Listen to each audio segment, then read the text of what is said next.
আসসালামু আলাইকুম, সকলকে আমন্ত্রণ আনন্দ টিভি সংবাদে। আপনাদের সঙ্গে আছি আমি শারমিন মনির। নিত্যবাজারে আবারও বেড়েছে পেঁয়াজের ঝাঁজ, একই সাথে বৃদ্ধি পেল চাল, ডাল, আটা, ময়দা ও তেলের দাম। চড়া দাম নিয়ে কিনতে হচ্ছে নিত্য প্রয়োজনীয় অন্যান্য দ্রব্যাদিও। গরু, খাসি ও মুরগির মাংসের বাজার স্থিতিশীল থাকলেও সরবরাহ কম থাকায় বেড়েছে ইলিশের দাম। এদিকে আমদানি বন্ধ হওয়ায় চালের দামও কেজি প্রতি বেড়েছে ৩ থেকে ৪ টাকা। বিস্তারিত থাকছে মুছামিয়ার প্রতিবেদনে। ক্যামেরায় ছিলেন শাহিন রেজা। রাজধানীর বাজারে সপ্তাহের ব্যবধানে শাকসবজির দাম কিছুটা কমলেও ক্রেতা ও বিক্রেতাদের মধ্যে রয়েছে ভিন্ন মত। আগের মতনই আছে, সবজি যেটা বললো যে একটু কমই আছে, এখনো স্থিতিশীল আছে আর কি। ভাই এই সপ্তাহে আমি সবজি বাজারে আসছি, সবজির দাম খুবই বাড়তি, প্রতি কেজি 10 টাকা 20 টাকা বাড়তি সবজির দাম। এদিকে গরু, খাসি ও মুরগির মাংসের দাম স্থিতিশীল রয়েছে। মাছের দাম কম থাকলেও ইলিশ ধরা বন্ধ থাকায় বেড়েছে ইলিশের দাম। আগে ব্রয়লার 100, গত সপ্তাহ ছিল 140-45, এই সপ্তাহ একটু কম আছে, 130-25 টাকা বিক্রি করি। আর সোনালি আপনার আগে ছিল মনে করো 250 টাকা, এখন 220 টাকা, 210 টাকা।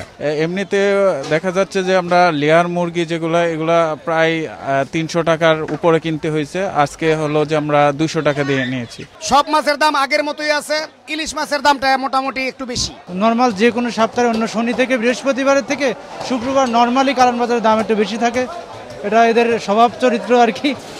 পেঁয়াজ 15 টাকা করে বেড়ে 60 টাকায় বিক্রি হচ্ছে। সেই সাথে নিত্যপণ্য দ্রব্যাদি আলু, রসুন ও আদার দাম কম থাকলেও বাজেটকে সামনে রেখে বেড়েছে তেল, ডাল, আটা, ময়দা ও চিনির দাম। বৃদ্ধি পেয়েছে সকল প্রকার মশলার দাম। পেঁয়াজ যা বিক্রি করছি 2 সপ্তাহ আগে যা বেচা গেছে, আপনার 2 সপ্তাহ আগে বেচা হয়েছে আপনার 40 থেকে 45 টাকায়। ইদারিং ইন্ডিয়ান পেঁয়াজ আপনার বন্ধ হওয়ার কারণে শোনা গেছে যে ইন্ডিয়ান পেঁয়াজ আসবে না, যার কারণে আমরা পেঁয়াজ এখন বেচা হচ্ছে খুচরায় 55 টাকায়। নিত্য প্রয়োজনীয় জিনিস অনেকগুলোর দামে বর্তমানে অনেক বাড়তি। মসুরের ডাল, তেল, চিনি, আটা, ময়দা, তারপর হলো যে আপনার মশলা আইটেমের মধ্যে প্রায়গুলো দাম বাড়ছে। দেশে করোনার দ্বিতীয় ঢেউয়ের প্রভাবের কারণে চাল আমদানি বন্ধ থাকায় প্রতি কেজি চালের দাম বৃদ্ধি পেয়েছে 3 থেকে 4 টাকা করে। চালের দাম বৃদ্ধিতে প্রভাব পড়তে শুরু করেছে সাধারণ মানুষের মাঝে, এমনটাই জানালেন এই বিক্রেতা। বর্তমান বাজার আজ এক সপ্তাহ থেকে আজ 1-1.5 বেশি কেজিতে, আজ এক সপ্তাহে 1-1.5 ছাড়াও প্রতি বস্তা 50-60 টাকা বাড়ছে। যে ইন্ডিয়ান চাল এখন তো আমদানি নাই, এই দেশি চালগুলোই এগুলোই মিনিকেটটা আর 28টা 3-4 টাকা কেজিতে বাড়তি। মহামারী করোনার প্রভাবে নিম্ন ও মধ্যবিত্ত মানুষের আয় কমে যাওয়ায় দ্রব্যমূল্যের দাম বৃদ্ধিতে সাধারণ মানুষের ভোগান্তি বেড়েছে। তাই খেটে খাওয়া মানুষের কথা চিন্তা করে সরকারিভাবে বাজার মনিটরিংয়ের দাবি ভুক্তভোগীদের। মুছামিয়া, আনন্দ টিভি, ঢাকা। খুলনায় করোনা ভাইরাস রোধে খুলনা সদর, সোনাডাঙ্গা, খালশিপুর ও রূপসা উপজেলায় গেল রাত 12টা 1 মিনিট থেকে আগামী 11 জুন মধ্যরাত পর্যন্ত লকডাউন ঘোষণা করল জেলা প্রশাসন। বিধিনিষেধ অনুযায়ী রোগী বহনকারী অ্যাম্বুলেন্স, জরুরি পণ্য পরিবহন ও নিত্য প্রয়োজনীয় দোকানপাট ছাড়া বাকি সব লকডাউনের আওতায় থাকবে। এদিকে উপজেলাগুলোতে লকডাউন কার্যকর করতে আইন শৃঙ্খলা রক্ষাকারী বাহিনীর পাশাপাশি তৎপর রয়েছে উপজেলা প্রশাসন। দেখছেন আনন্দ টিভি সংবাদ, সঙ্গে আছি শারমিন মনির। কুষ্টিয়ার দৌলতপুরের ঘোড়ামারা গ্রাম থেকে শ্যামলী নামের এক নারীর লাশ উদ্ধার করল দৌলতপুর থানা পুলিশ। নিহতের পরিবার জানায়, বৃহস্পতিবার রাত 8টায় মোবাইলে কথা বলার জন্য শ্যামলী বাড়ি থেকে বের হয়ে আর ফিরে আসেননি। পরে শুক্রবার সকালে বাড়ির পাশের একটি ধান খেতে শ্যামলীর লাশ দেখতে পেয়ে পুলিশকে খবর দিলে পুলিশ এসে লাশ উদ্ধার করে মর্গে পাঠায়। ঘটনার সত্যতা নিশ্চিত করেন দৌলতপুর থানার ভারপ্রাপ্ত কর্মকর্তা নাসির উদ্দিন। চাঁদপুরের কচুয়ায় চাংপুর গ্রামে 1 মাস ধরে শিকলবন্দি রয়েছেন মানসিক ভারসাম্যহীন জুবাইর হোসেন নামের এক যুবক। জুবাইরের মা জানান, ছোটবেলায় চট্টগ্রামের একটি শিক্ষা প্রতিষ্ঠানে অধ্যয়নের সময় জুবাইরের মাথায় আঘাত করেন এক শিক্ষক। এতে অজ্ঞান হয়ে যায় সে।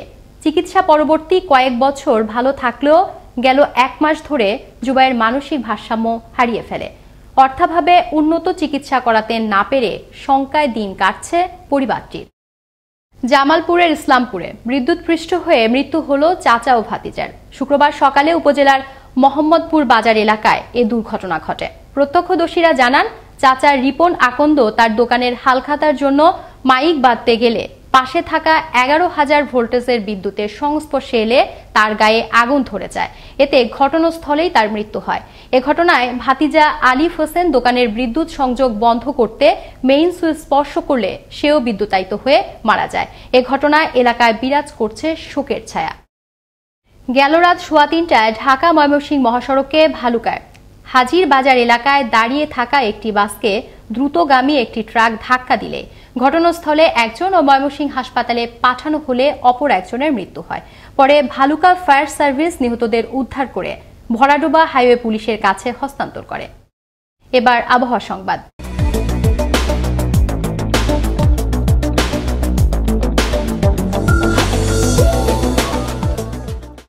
শুক্রবার দেশের বিভিন্ন জায়গায় হালকা থেকে মাঝারি ধরনের বৃষ্টিপাত হতে পারে বলে জানিয়েছে আবহাওয়া অধিদপ্তর।